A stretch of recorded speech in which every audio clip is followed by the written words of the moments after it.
সিপির কাছ থেকে সময় চেয়েছি, এখন পর্যন্ত সময় দেয়নি। চিফ সেক্রেটারির কাছ থেকে সময় চেয়েছি, সেটাও দেয়নি। ল কলেজে যাওয়ার জন্য সেটারও পারমিশন দিচ্ছে না। তো এ রাজ্যে একটা অরাজকতা করে রেখেছে। উনি হাতরাসে টিম পাঠাতে পারেন, পেহেলগাঁওতে টিম পাঠাতে পারেন, কিন্তু যখন ভারতীয় জনতা পার্টি বা অন্য দলের কোনো টিম আসবে তখন সেগুলোকে অ্যালাউ করা হবে না। তাদের সঙ্গে চিফ সেক্রেটারি দেখা করবে না, তাদের সঙ্গে ডিজিপি দেখা করবে না। এইটা মানে একটা অগণতন্ত্র মানসিকতার সম্পন্ন সরকার চলছে। আর মুখ্যমন্ত্রী একজন মহিলা মুখ্যমন্ত্রী, জায়গাতে লাগাতার একের পর এক রেপ হচ্ছে, আর তাও এমন এমন ইনস্টিটিউশন, মেডিকেল কলেজে হচ্ছে, ল কলেজে হচ্ছে, আর তার সঙ্গে তাদের নেতাদের যে বয়ান, সেই বন্ধু বান্ধবের মধ্যে হয়ে যেতে পারে। এটা তো সিপিএম এর লোক ছিল, সন্দেশকালীতে তো এটা তো চলতেই থাকে।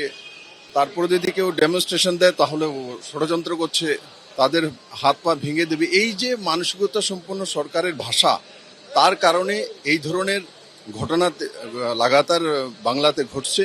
বাংলাতে মহিলারা সুরক্ষিত না। তৃণমূল কংগ্রেসের social cell in charge Debangshu Bhattacharya রয়েছেন আমাদের সঙ্গে টেলিফোন লাইনে। দেবাংশু, আপনি শুনলেন সাংসদ বিপ্লব কুমার দেব, যিনি এই ফ্যাক্ট ফাইন্ডিং কমিটির একজন সদস্য, তার বক্তব্য। এবার আপনি কি বলবেন?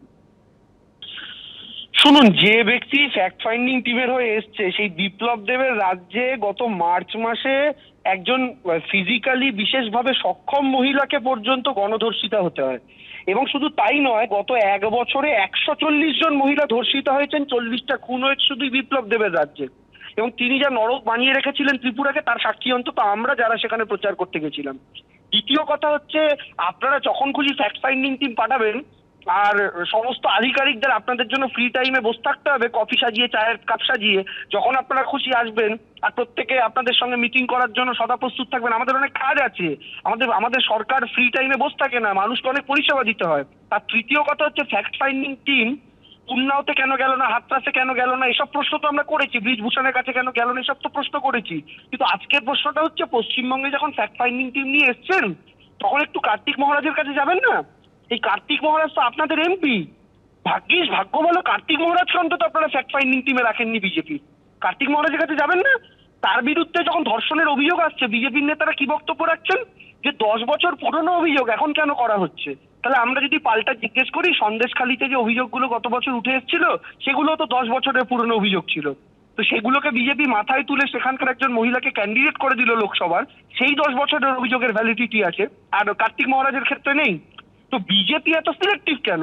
ফ্যাক্ট ফাইন্ডিং টিম আর আসবেই বা কেন? সর্বোপরি চতুর্থ পয়েন্ট হচ্ছে, ফ্যাক্ট ফাইন্ডিং টিম এসে ফ্যাক্ট কি ফাইন্ড করবে? মহিলা যে বোন আমাদের নির্যাতিতা, সেই বোন যাদের নাম দিয়েছিল প্রত্যেকে অ্যারেস্টেড। পুলিশ পেঁয়াজের খোসার মতো করে একের পর এক তথ্য বার করে আনার চেষ্টা করছে। ফ্যামিলির যারা মা বাবা রয়েছেন তারা তদন্তে স্যাটিসফাই, তারা পুলিশের ওপর আস্থা রাখছে। এমনকি বিজেপি নেত্রী অগ্নিমিত্রা পালও বলছে আমরা সিবিআই চাই না, পুলিশের ওপর আস্থা রাখছি। তো যেখানে ফ্যামিলির পুলিশের ওপর আস্থা, বিজেপি নেত্রীর পুলিশের ওপর আস্থা, বোনের দেওয়া নামের প্রত্যেকে অ্যারেস্টেড, সেখানে কি ফ্যাক্ট ফাইন্ড করতে আসছে? এখানে ফ্যাক্ট ফাইন্ড করার নেই। কার্তিক মহারাজের কাছে গিয়ে ফ্যাক্ট ফাইন্ড করুন, কতলার ঘরে কোন মহিলাদের ডাকতেন। দেবাংশু, ধন্যবাদ।